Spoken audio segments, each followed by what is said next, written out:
You step through an ornate wooden door and into a well-to-do Victorian home where every surface seems determined to impress you. The catch is that many of these beautiful decorations are as excellent at dazzling as they are at poisoning. Hi everyone, Ken here. Keep your gloves on, crack a window when you can, and try not to lick anything that looks freshly painted as we explore the deadly decorations of the Victorian home. In the front parlor, the wallpaper steals the show. That vivid green often comes from pigments like Sheila's green or Paris green, which achieve their brilliance with copper arsenite, arsenic dressed up for polite company. No one is eating the wallpaper, so what harm could it do? But as damp air and time work on the paste and pigment, fine dust can shed, and molds may even help transform arsenic compounds into nastier forms, including gases with a faint garlic odor. In one reported case, Dr. Thomas Orton traced a family's baffling sickness to the green wallpaper in a children's room, turning decor into a suspect. By the 1860s, poison papers were infamous enough for Punch to publish The Arsenic Waltz, where a skeleton in an emerald gown literally dances with death. The hazard didn't stay on the walls. Green dresses, dyed flowers, carpets, toys, and candles could all carry the same toxic glamour. Some manufacturers scoffed. Famed arts and crafts designer William Morris called the panic, quote, humbug until public pressures rose, making arsenic-free a selling point slapped on just about every household product. Admire the color if you must, but don't linger too long with your face pressed close to the pretty vines. Upstairs you peek into the nursery, where the trim gleams in crisp white and the little rocking horse shines as if it's been varnished with pride. That brightness and durability were often courtesy of lead-based paints, white lead for the clean glow, and lead compounds for vivid yellows, reds, and greens. Lead was the Victorian dream coating, tough, moisture-resistant, quick to dry, and forgiving in a soot-stained world. It's also a neurotoxin that accumulates quietly, and children are especially vulnerable because lead paint can taste sweet and curious mouths turn flakes and dust into a snack. Toddlers gnawing on windowsills or crib rails could absorb doses that modern medicine links to developmental delays, neurological damage, and severe illness. Adults weren't immune either. Painters knew painter's colic, and households sometimes blamed headaches, fatigue, or nerves on everything except the walls. Lead didn't stop at paint. It appeared in pottery glazes that could leach into food, in soldered cans, in cosmetic powders for fashionable pallor, and even in candle wicks. Some wallpapers layered hazards, pairing arsenic greens with lead chromate yellows, like a decorative deadly duet you definitely didn't request. The nursery looks spotless, but the house has just handed you a reminder that cleanliness and safety are not the same thing. Back in the hallway, a hat stand bristles with felt top hats and bonnets, and a tall mirror waits to admire your silhouette. Victorian felt hats were often made using mercuric nitrate to cure fur and coax it into smooth felt, a process that bathed hatters in mercury fumes day after day. Those workers developed tremors, mood changes, and hallucinations, erethism, giving real-world bite to the phrase mad as a hatter. Your own hat isn't likely to knock you sideways on the spot, but it carries the story of a trade that poisoned its makers long before it accessorized its customers. The mirror, however, has its own secret. Many were backed with a mercury tin amalgam, beautiful in reflection and brutal in the workshop where it was made. As long as the glass stays intact, the mercury mostly stays put, but cracks, deterioration, or careless moving can let droplets or vapor escape. Add in the air's thermometers and barometers, filled with inviting, silvery liquid, and you've got a household prime for accidents and curious fingers. It's hard not to laugh at the irony of a home designed to project sanity and status while quietly sourcing its elegance from a substance that scrambles the mind. A narrow stair leads you down to the basement where the modern marvels live. Pipes, a boiler, and the infrastructure that keeps the upstairs genteel. Wrapped around the hot sections, you might find the late 19th century miracle mineral, asbestos, praised because it wouldn't burn when everything else loved to. In an age haunted by catastrophic fires, a heat-proof fiber sounded like a blessing, so it crept into pipe insulation, stove linings, hearthboards, and even household items like ironing pads and fireproof fabrics. Some products advertise the magic outright, promising safety with the confidence of a patent label. The trouble is that asbestos works by being fibrous, and fibers are only helpful until they float into the air and lodge in lungs. Decades after exposure, those tiny strands can scar tissue or help trigger diseases like mesothelioma, turning yesterday's safety feature into tomorrow's diagnosis.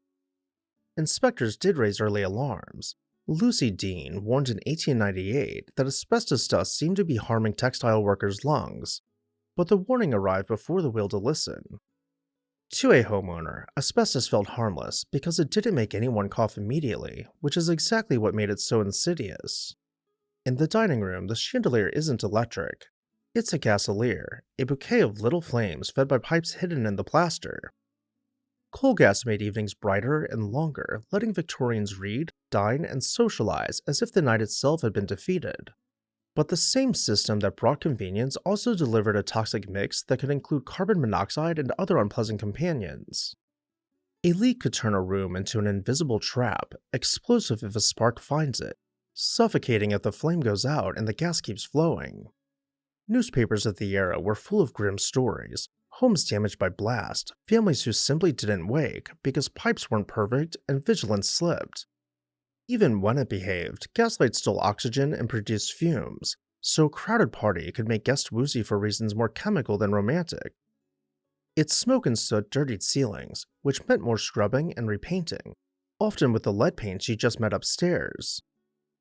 In a bedroom at the end of the corridor, you notice something that feels almost supernatural: a faint glow from a clock face meant to guide you through the dark. This is the house brushing up against the next century, when radium, discovered in 1898 by Marie and Pierre Curie, became the latest wonder to be invited indoors.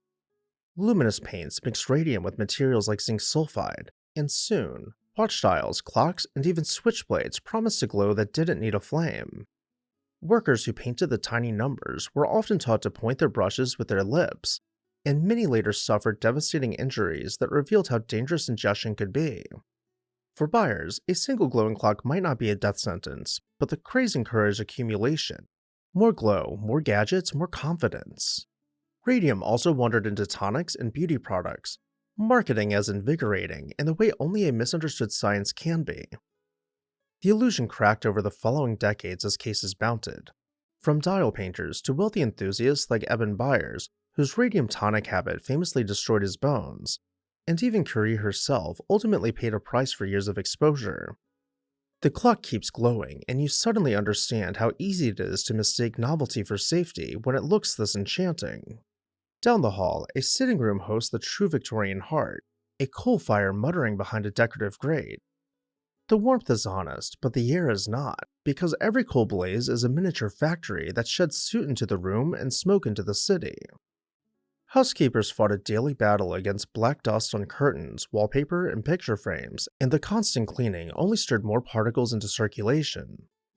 Victorian lungs, especially those of people who spent long hours indoors, absorbed that grit, and the doctors noted chronic coughs and bronchitis as common companions of city life. A smoldering fire could also produce carbon monoxide, turning a cozy bedroom grate into a quiet nightmare hazard if ventilation was poor. And soot wasn't just dirty. Chimney sweeps had long been known to develop a horrific occupational cancer from constant contact with coal tar residues.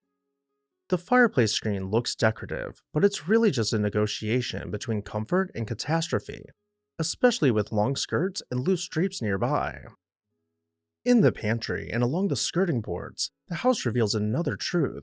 You can't keep a Victorian home pristine without fighting a small war against pests. Rats, bedbugs, fleas, and flies were constant adversaries, and the chemical weapons were as dramatic as the problem. Arsenic powders in Paris green did double duty as pigment and pesticide, bright enough to look harmless until it wasn't. Professional exterminators later used fumigation methods that could involve cyanide gas, a solution so lethal that one mistake in sealing or airing a space could take out the home's occupants or even neighbors along with the bugs. Home manuals recommended sulfur fumigation for disinfection, which at best left you coughing and at worst turned a room into a war crime. Even gentler sounding remedies, nicotine washes or pyrethrum powders, weren't exactly comforting when shaken into carpets and breathed in nightly. Add in advice to use carbolic acid or other harsh solvents, and the line between cleaning and creating a Superfund site becomes rather blurred. Back in the parlor, you notice the conversation pieces, a glass dome sheltering a stuffed bird, jars on a shelf, maybe a cabinet of pinned butterflies. Victorians loved to domesticate nature and flirt with mortality, and preservation chemicals made that display possible. Taxidermists commonly used arsenical soaps or powders to keep insects from eating mounts, meaning the specimen could remain toxic long after it stopped being alive. Modern museum staff handled many Victorian mounts with gloves and sometimes respirators for exactly this reason. But in a family home, the same dust could settle into ordinary household grime. Formaldehyde, identified in the mid 1800s and widely adopted for preserving tissue by the 1890s, added a different menace: sharp fumes that sting eyes and irritate lungs. A jar that doesn't seal well can quietly perfume a room with that unmistakable laboratory smell. Even grieving practices had chemistry behind them, as embalming fluids shifted from arsenic-heavy mixtures towards formaldehyde, and wake would be held at home. When you finally return to the front hall, the house still looks impeccable, as if elegance alone could disinfect it. But your tour has revealed a pattern. Victorian progress often arrived faster than anyone learned how to live with it safely. Brighter dyes meant arsenic, tougher paint meant lead, smarter lighting meant gas leaks and fumes, and fireproofing meant fibers that could haunt lungs decades later. The era fretted about dust and bad air, while real, measurable toxins were displayed proudly on the walls, in the nursery, and on the mantel. It's easy to laugh. Gallows humor is practically period appropriate, but the suffering behind these materials was real. From sick children to poisoned craftsmen to workers whose jobs made them the first test subjects. Over time, scandals and tragedies helped push consumer protections and workplace safety into existence, one outrage at a time. That's the bittersweet legacy. The Victorians didn't set out to build death traps, they just trusted marketing too much and questioned the product too late. As you step back outside, you can enjoy the architecture with a modern gratitude for safer pigments, better ventilation, and fewer miracle minerals in the walls.